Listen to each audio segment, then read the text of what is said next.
தாய்லாந்தில் உள்ள காஞ்சனபுரி காட்டுக்குள்ளே இந்த படத்தோட ஷூட்டிங்கை பண்ணோம். இந்த படத்தில் எங்க கூட இன்னும் டோட்டலாக மெயின் கேரக்டர்ஸ் 7 பேர் நடிச்சிருக்காங்க. அதில் ஃபர்ஸ்ட்டாக சொல்லணும்னா மிஸ்டர் சாய் கிரண், தெலுங்கில் நிறைய சூப்பர் ஹிட் படங்களை ஹீரோ நடித்தவர். அவர் வந்து ஒரு மெயின் கேரக்டர் பண்ணியிருக்காரு. அதுவும் இல்லாமல் அதாவது சிங்கர் பி சுசிலா அவங்களோட கிராண்ட்சன் மிஸ்டர் சாய் கிரண். அப்புறம் அதித் ஸ்ரீனிவாஸ், பழைய நடிகை ஹீரோயின் கீதஞ்சா அவங்களோட சன் அதித் ஸ்ரீனிவாஸ். அப்புறம் தீப்பட்டி கணேஷ், ரேணிகுண்டா படத்தில் கலைக்கிற தீப்பட்டி கணேஷ். தென் பிரீத்தி மினல், டிசைர்ன்ற சில்பா ஷெட்டி ப்ரொடக்ஷனில் ஹீரோயினா பண்ண பிரீத்தி மினல் இதில் ஒரு ஹீரோயினா பண்ணியிருக்காங்க. அவங்க வந்து அனிதா ரெட்டி மற்றும் நிறைய பண்ணி வச்சுருக்காங்க. டோட்டலாக ஒரு 30 பேர் தாய்லாண்டுக்கு போய் அங்கே 27 டேஸில் ஷூட்டிங்கை முடிச்சு வந்தோம். ஒரு மினிமம் பட்ஜெட்டில்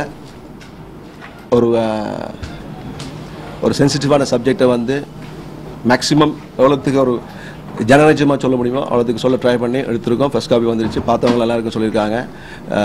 இனி இந்த படத்தை வந்து வெற்றிப்படமாக்க வேண்டியது நீங்களும் மக்களும் தான். தேங்க்யூ. படத்துடைய தலைப்பு ஆயுத போராட்டம். இதில் அதிரடியாக தான் பேசணும். ஆனால் நான் அதிரடியாக என்பதென்றால் அனுபவ ரீதியாக, தொழில் ரீதியாக, நல ரீதியாகத்தான் நான் பேசி பழக்க மொழிய தனிப்பட்ட ரீதியாக நான் இதுவரை இது பேசியதில்லை. இவ்விழாவிற்கு வருகை தந்திருக்கின்ற அனைத்து சான்றோர்களுக்கும், சாதனையாளர்களுக்கும், கூடத்துறை அன்பர்களுக்கும் எனது வாழ்த்துக்களை தெரிவித்துக் கொள்கிறேன். தமிழ் குடும்பத்திலே ஒவ்வொரு குடும்பத்திலும் பெண் பிள்ளையர் வயதுக்கு வரும்போது அதை ஒரு பெரிய விழாவாக எடுப்பார்கள். எதற்காக என்றால் எனது இடத்திலே, எங்களது வீட்டிலே ஒரு பெண் மனம் முடிப்பதற்கு தயாராகி கொண்டிருக்கிறாள், மணமகளாக தகுதியை பெற்றிருக்கிறார் என்பார்கள். அதே போலதான் தயாரிப்பு துறையிலே இசை விழா என்பது ஒரு படம் வெளியீட்டிற்காக, விநியோகஸ்தருக்காக, திரையரங்க உரிமையாளருக்காக ஒரு படம் தயாரிப்பட்டு ரெடியாக இருக்கிறது என்பதுடைய விழாதான் இந்த விழா. அதே போல இப்படத்தின் தலைப்பு அதிரடி. இந்த அதிரடியான ஆயுத போராட்டம். ஆக எந்த ஒரு அதிரடி இல்லாமல் எந்த விளைவுகளும் இருந்ததில்லை. அழுகாத பிள்ளை பால் குடித்ததில்லை, விதைகள் முண்டாமல் முளை கிளம்பியதில்லை. ஆக நம்ம உரிமை குரல் எழுப்பினால்தான் எங்கேயுமே நம்ம உயிர் வாழ்வதும் தொழில் சிறப்பதும் நடக்கும். சமீப காலமாக கடந்த ஒரு வாரத்திலே உங்களுக்கு ஒரு செய்தியை விருப்ப அந்த ஊடகத்துறை நண்பர்கள் சொல்ல பிரியப்படுகிறேன். மதுரை மாவட்டத்திலே வசூல்கள் கூடியிருக்கின்றன. காரணம், இதுவரை புதுப்படங்கள் அங்கு கேபிள் டிவியிலே வெளியிடப்பட்டுக் கொண்டிருந்தன. இவைகள் அனைத்தும் இப்போது வெளியிடப்படவில்லை. அதே போல திருட்டு விசிடி கடைகள் பெரும்பாலும் மூடப்பட்டு விட்டன. இந்த அரசாங்கம் வந்தவுடன் பெரும்பாலும் மூடப்பட்டு விட்டன. அதனால் குறைந்தது 10% 15% விழுக்காடு வசூல் ஏறி இருக்கிறது. ஆகவே திரையரங்க உரிமையாளர்களும் விநியோகத்திலும் சற்று சந்தோஷமாக இருக்கிறார்கள். அது எப்படி நிகழ்ந்தது என்றால், மூடினார்கள். அதை எடுத்துக்கொண்டு அந்த விநியோகஸ்தரும் திரையரங்க உரிமையாளர்களும் போலீஸ் அணுகி சட்டம் இப்படி இருக்கிறது, மதிப்புக்குரிய மாண்புமிகு அமைச்சர் ஜெயலலிதா அவர்கள், புரட்சித் தலைவர் ஜெயலலிதா இந்த சட்டத்தை எங்களுக்காக கொண்டு வந்தார், இதை அமல்படுத்த வேண்டும் என்று ஒவ்வொருத்தரும் அவர்களை அணுகினார்கள். அதன் விளைவு ஏற்கனவே தயங்கி கொண்டிருந்த கடைகளுக்கு கூட அடைக்கப்பட்டு விட்டன. ஆக நாம் உரிமை குரல் எழுப்ப வேண்டும்.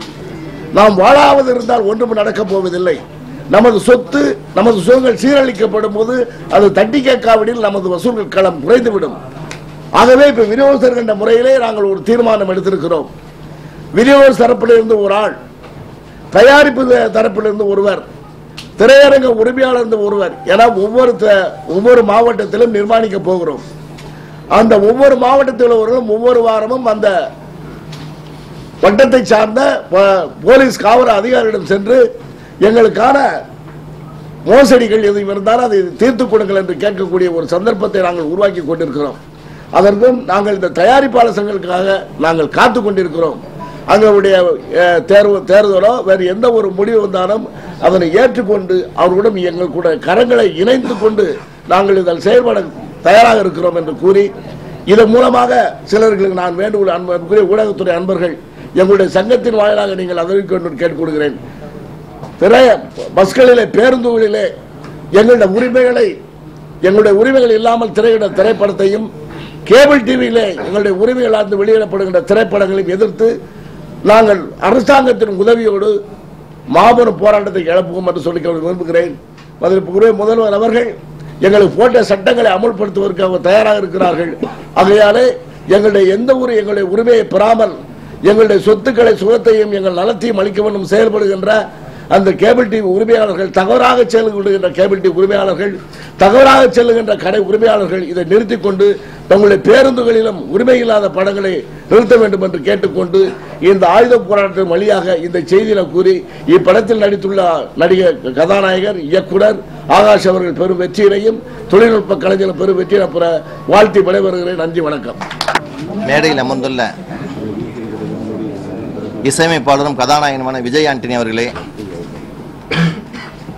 மாபெரும் வெற்றி படத்தை தந்த மைனா படத்தின் இயக்குனர் பிரபு சாலமன் அவர்களே, விநியோக சங்க தலைவர் கலைப்புலி ஜி சேகரன் அவர்களே, கில்டு செயலாளர் தேனப்பன் அவர்களே, இந்த படத்தின் கதாநாயகனும் இயக்குனருமான ஜெய் ஆகாஷ் அவர்களே, பத்திரிகையாளர்களே, நண்பர்களே, அனைவருக்கும் முதற்கண் வணக்கத்தை தெரிவித்துக் கொள்கிறேன். இந்த ஆயுத போராட்டம், ஆயுதம்னு எடுத்தாலே உங்களுக்கு ஏதாவது சிக்கல் வரத்தான் செய்யும். ஆரம்பமே இங்கே பார்த்தீங்கன்னா மைக் இங்கே வரல, என்னென்னா அது ஆன் தி வேல இருக்குது, ஒரு டிராஃபிக்கில் மாட்டிக்கிட்டு ப்ராப்ளத்தில் மாட்டிக்கிச்சு. ஸோ அன்னைக்கிளி படத்தில் ஆரம்பித்த சென்டிமெண்ட் இன்னும் தொடருது. ஏன்னா அது ரெடி டேக்குனோடனே கரண்ட்டு கட் ஆச்சு, அந்த படம் மாபெரும் ஹிட் ஆச்சுன்னாங்க. ஸோ அதனால் இந்த படத்துக்கு அதே மாதிரி ஒரு மாபெரும் வெற்றி அடையணும் இந்த படம் ஆயுத போராட்டம். இந்த படத்தை ஜெய் ஆகாஷை பொறுத்த வரைக்கும் நம்ம பத்திரிகையாளர் எல்லாருக்கும் தெரியும். அவரும் தொடர்ந்து ஒரு போராட்டம் நடத்திட்டு இருக்கிறார் தமிழ் ஃபிலிமில். ராமகிருஷ்ணாலேருந்து அவரும் ஒரு நிறையான இடத்த பெறணும்னு அவரோட விடாமுயற்சி கஜினி முகமது மாதிரி படையெடுத்துட்டு இருக்கிறாரு. அவருக்கு பத்திரிகையாளர் அனைவரும் இது வரைக்கும் தொடர்ந்து ஆதரவு கொடுத்துட்ருக்கீங்க. இனிமேல் அவருக்கு அதே ஆதரவை தொடர்ந்து கொடுக்கணும்.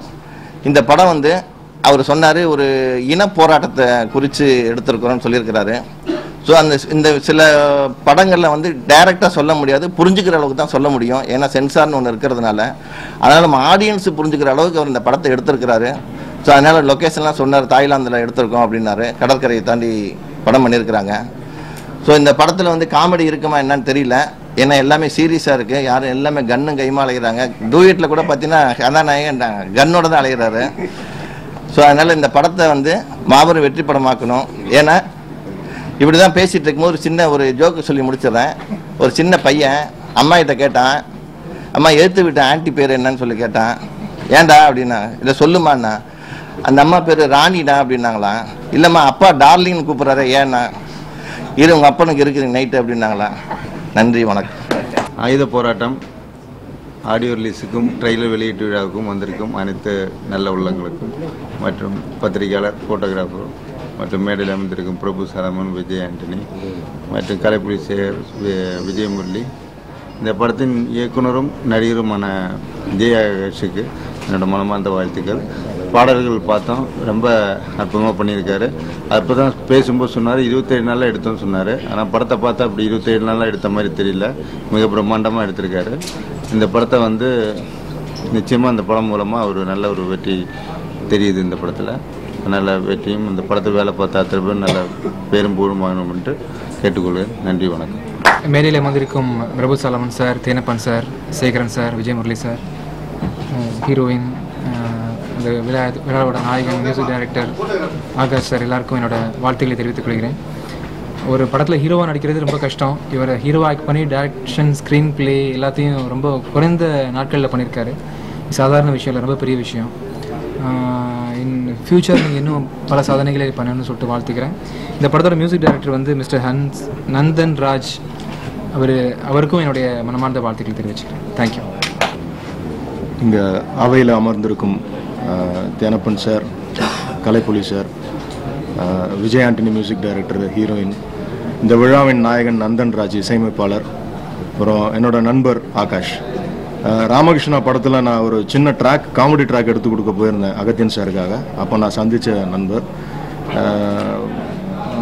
முரளி சார் சொன்ன மாதிரி அந்த படத்துலேருந்து அவர் கூட பழகினதில் எனக்கு தெரிஞ்சு 2 ஆடியோ ரிலீஸ் பண்ணிட்டார். அந்த படம் ரிலீஸ் ஆச்சானு தெரில. ஆனால் தொடர்ந்து அவரோட முயற்சிகள் அந்த போராட்டம் நான் நேரடியாக பார்த்துக்கிட்டே இருக்கேன். கண்டிப்பாக இந்த படத்து மூலியமாக ஒரு இடத்தை பிடிப்பார் என்ற நம்பிக்கை இருக்குது. படம் ஜெயிக்கணும்னு கர்த்தரை வேண்டி